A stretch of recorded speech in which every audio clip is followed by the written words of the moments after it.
Hey everybody, this is Chessman or David, and today we're going to analyze a game between Magnus Carlsen and Fabiano Caruana. It was played in the Clutch Chess Champions Showdown in 2025, I believe in October. And so this was the fourth and final round, I believe. And, well, I believe the fourth day. Fourth day, round one, I believe. Or game one. Fourth round, game one, I believe. Anyways, we're going to go over the game. I uploaded it into chess.com's game review. So, if you haven't watched my videos before, basically, I like analyzing games and I like figuring out what every move was made for. I don't like skipping moves. So in this video, with the help of game review, we're going to try to figure out what every move was played for. Sometimes there are moves I don't spend too much time on because they're just waste of moves, kind of. Like, it's in the middle of a middle game or end game or something, and the position is equal, and there's not a real particular reason why they made the move. It was just a decent enough move to make. It's hard to explain, but I'm sure we'll probably come across that in this game as well. It usually happens in the top players' games. But anyway, let's start going over it. In this game, Magnus Carlsen only played with an 84% accuracy, which is definitely lower than what he's used to being at. And Fabiano Caruana only played at an 81% accuracy, so it's pretty surprising. It says Magnus played like he was a 2500 rated player, and Fabiano played like he was a 2350. It says their openings were spotless. Their middle games weren't that good, and the end game wasn't that good either. So let's start. Let's see what happened.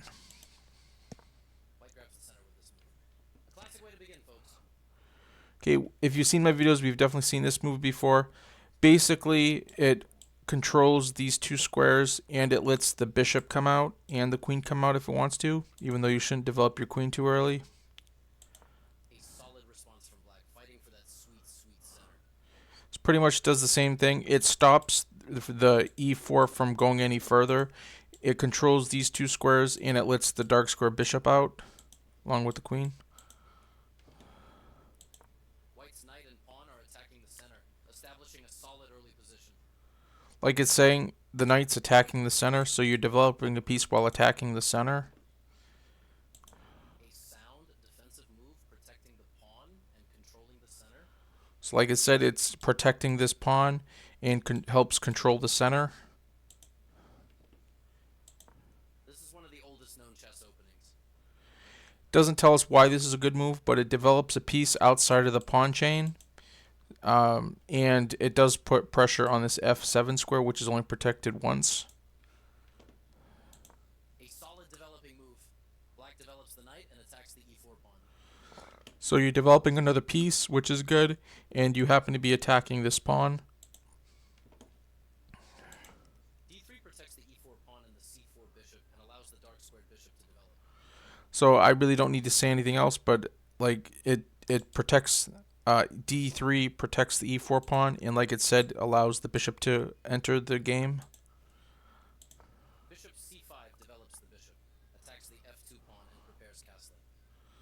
So yep, it attacks the f2 pawn, and black can castle next. White can also castle next. c3 controls the d4 square and opens the diagonal for the queen at the cost of occupying the queenside knight's natural developing square. So it's saying now the queen can get out. It helps control d4 if we ever want to play d4. But now the knight can't go to c3. Textbook play, solid start to the game. It says textbook play, solid way to start. To me, it just stops the bishop from coming to the g5 square. Look at this. This kicks the bishop. What's next? Doesn't really tell us why pushing this pawn is that good, except that it kicks the bishop. So I guess we're gaining space Maybe we want to go a4 too. Whew, that bishop is now in a safe zone. Bishop just got out of danger. That's all that move was about. That's putting pressure with a threat to win a bishop by trapping a piece. So threatening to go a5 and trapping this bishop. That blocks them from trying to win a bishop by trapping a piece. Now the bishop has a place to go if we get a5. That gets the king out of dodge and develops a rook. 2 birds, 1 stone. So now the king's protected, is safe in the corner, and the rook can come to e1. The bishop's ready for development to a super active spot. Let's go. Adds protection to the e5 pawn, and now the bishop can come out. This is the best move. Just develops the rook. Says it's the best move, so it's interesting that a better move isn't to develop the bishop or the knight. That's one of the mysteries of chess. You're supposed to develop your pieces, and you're supposed to develop your minor pieces, but for some reason developing this rook is better. Both sides have castle. Let the middle game begin. That's a spicy left maneuver, giving the king some breathing room with that escape square. And it also stops the bishop from coming to g4. And the knight, if it ever wanted to go there. What a move. Doesn't say why this is an excellent move. Maybe it wants to go to g6.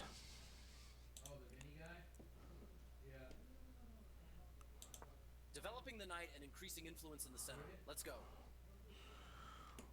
It says develops the knight, increases influence in the center. It does block this bishop in, unless the bishop wants to go to b2. But it says it's the best move. Maybe the knight wants to go to f1 and then g3. Spicy meatball right here, yo. Yeah, so the knight finishes developing to g6. That bishop's new spot lets it control more squares. Says it controls more squares. I don't see any other reason for the move. What a move. Textbook stuff right there. Just develops the rook in case this file opens up. Then it'll be ready.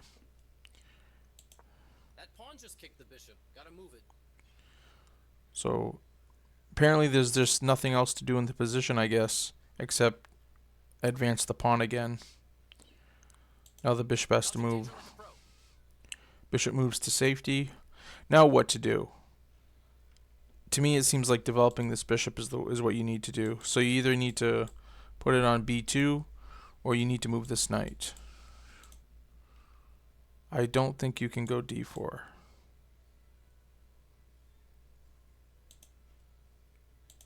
Black's pawn chain is about to feel the heat.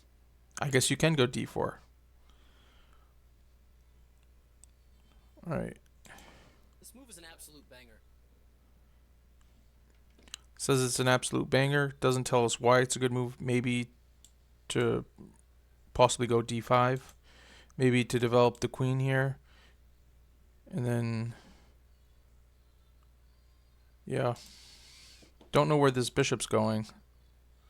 But it needs to get out of the way so this rook can get into the game. Solid trade. Keeps things even Steven on the board. Just opens up the center. That's putting pressure with a threat to win material through an eventual fork. Captures back. Let's see what the fork is.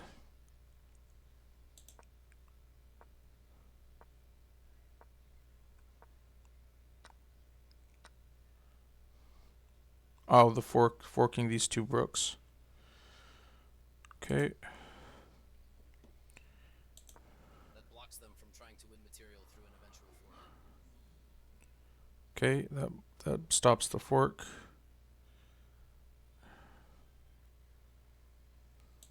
Developing the bishop and increasing influence in the center. Let's go. Finally developing this bishop. So it's at least you're doing something, you're developing.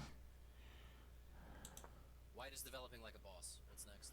Develop the queen. Now maybe we can get the bishop going. Says the best move would have been bishop to e3. So Now that pawn is sitting pretty with some protection. So develops the queen, connects the rooks, and puts more defense on this pawn. Offering an exchange of pieces. Interesting. Let's see what happens. Alright, so like I said, offering exchange of bishops. Even Steven trade. Nothing crazy here. Takes the bishop. Easy peasy recapture. Rook takes back. That rook on the open file can now control more squares across the board. Yeah, I'd say black is definitely doing better because he controls this open file. Yo, that knight just claimed a sweet outpost. Yeah, the knight might be in a good square now. Not sure what it will be doing there, but yeah. Even Steven trade. Nothing crazy here. Takes the bishop. Recapture that piece. Takes back. That knight is now controlling more of the board. So the knight's in a better position now. Can't go g3, otherwise you'll take the pawn. Not the best move. There was something much better available. Says the best move would have been knight to c4. It's tough to spot those retreating moves. But this doesn't look too bad. Sharp move. They're not messing around with this one. g5, don't know why that's a good move, but it says it's the best move. I guess there's just nothing to do with these pieces. They're all where they need to be. Maybe this knight needs to be somewheres better, but we don't know where. Can't go here, can't go here. Doesn't want to go back. h5 would be a sad square. Not the sharpest move. Something spicier was on the table. I don't see how it's spicier, but it says queen to c2 is the best move. Don't know what queen c4 does, just more in the center, I guess. To me, I don't know. Trying to get this rook involved would be the way. I think I would have tried d1 and then trade rooks. But Boom! Best move. Right here, right now. alright. It's the best move. I guess. Okay, you can't take, otherwise you'll take with a fork. And you'll fork the king and the rook. So since you can't take, it means you gotta move this knight. And where does it go? So the knight can't go here. It has to go back. So that's why it's better. That's why it's a good move. Gotta get out of there. Okay, it moved forward, but it's on the side of the board. Threatening to force an isolated pawn. Let's show the idea of the isolated pawn.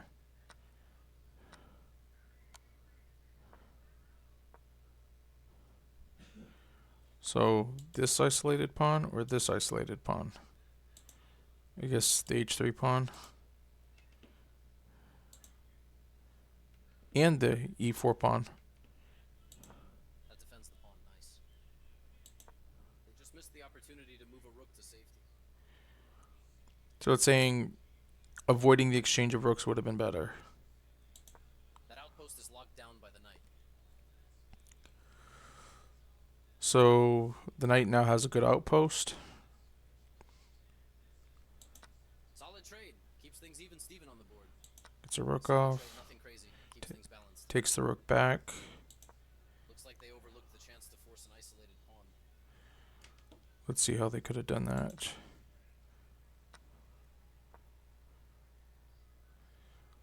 So the h3 pawn.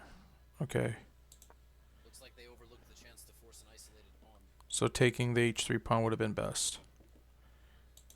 There was only one good move, and that was it. Yeah, I guess. Hopefully we can get g3 in next. This loses a knight. Ouch. Let's show how.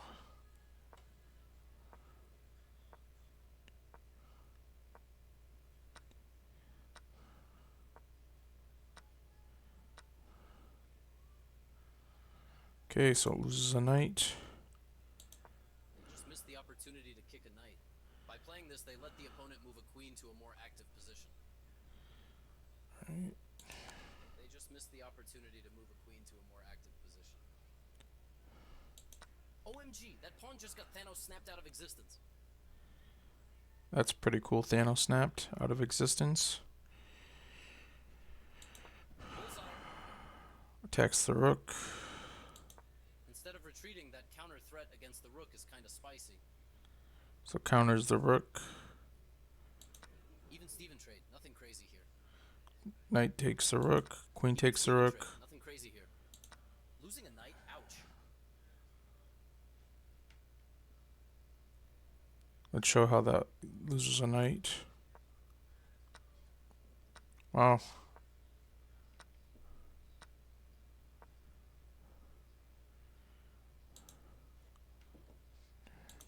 Looks like they overlooked the chance to move a piece to safety. This basically hands the opponent the chance to sacrifice a knight for a nice tactic. Okay. This misses an opportunity to create a passed pawn. This allows the opponent to pin a knight to the king. Alright. That pin is like a vice grip on that knight. Huh. So white's up 4.45%. Is ahead that many points. 4.45. Okay. I guess maybe f3 next. Dropping a knight is tough, but this game was already a lost cause. This overlooks an opportunity to win a knight through a fork. Show the missed fork.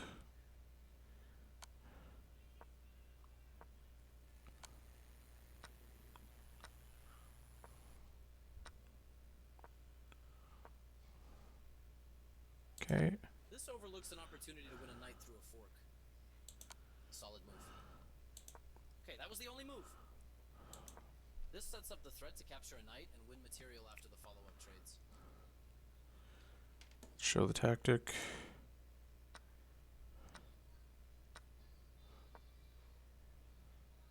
Okay. That threat on the queen is a slick tempo snatching move. Attacks the queen. Now there's a looming threat to capture a knight and win material after the follow-up trades. Let's show the tactic. Take, take, take. Okay. So winning the pawn. Ooh, that knight is now in a safe zone. Okay. This is the best move. Not sure why. Getting the knight in the center. Maybe it wants to go to f4. Putting pressure on this pawn. Maybe mate. Ooh, that pawn is now in a safe zone. c4 kicking the knight, I guess. This misses an opportunity to capture a free pawn. Oh, could have captured the b4 pawn. Wow. This shuts down their attempt to checkmate the king. Yeah, this would have been mate. This misses out on the chance to move a queen to safety. Saying queen to e6 would have been better. This move is the only one that works. What a find. That attack wins a tempo, forcing the queen to boogie. Queen has to move. Gotta move. Nothing wrong with getting out of danger.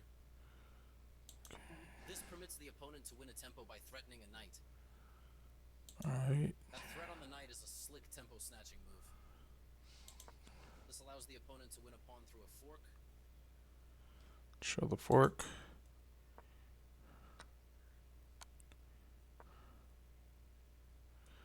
So winning the f2 pawn. Spicy fork alert. Black is about to snag a pawn.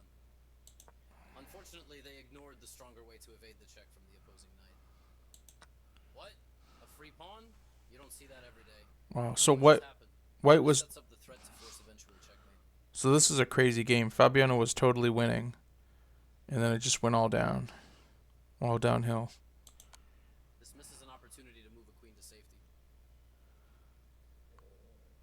Okay. That's a slick escape from the queen's check. This misses a better way to move a queen to a more active position. So putting pressure on the b7 pawn would have been better. I guess these two knights are kind of useless. Threatening to checkmate the king. Okay, threatening checkmate on h1.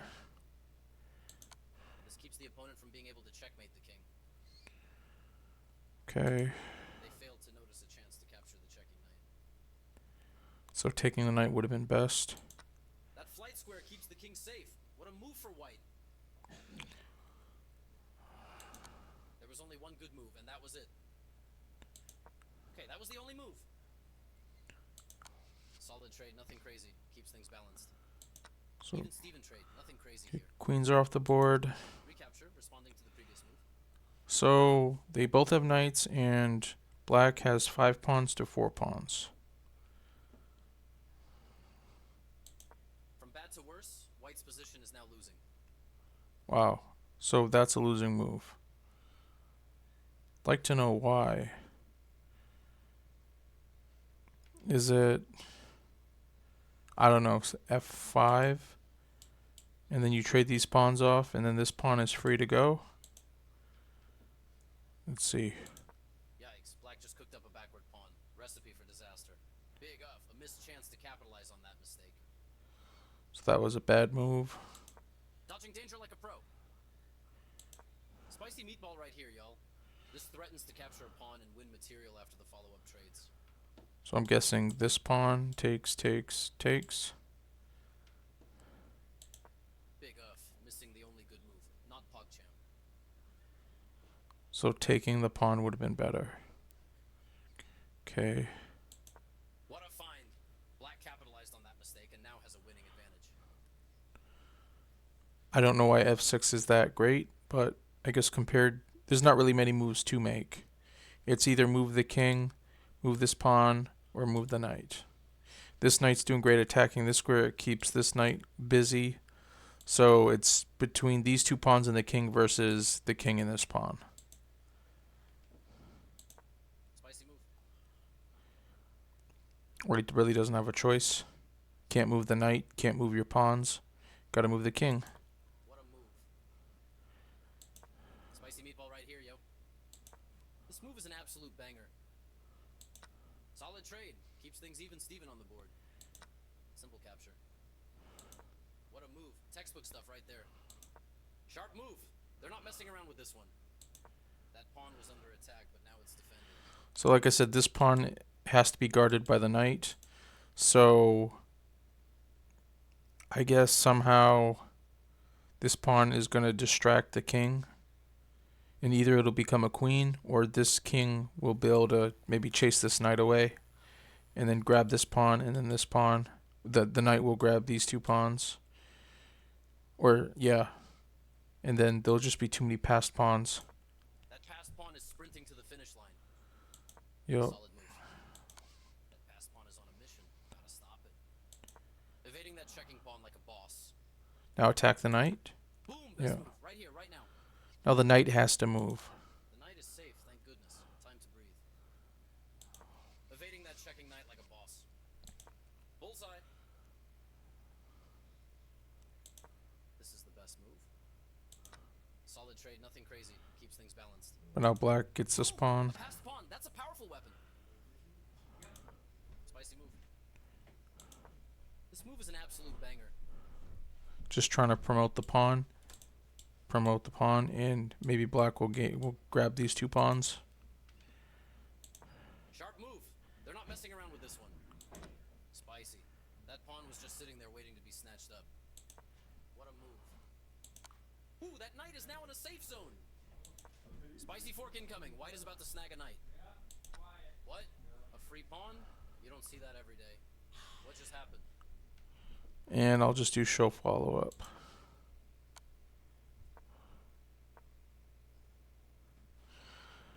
Yeah, so black's got 3 passed pawns, so that's pretty much the end of the game.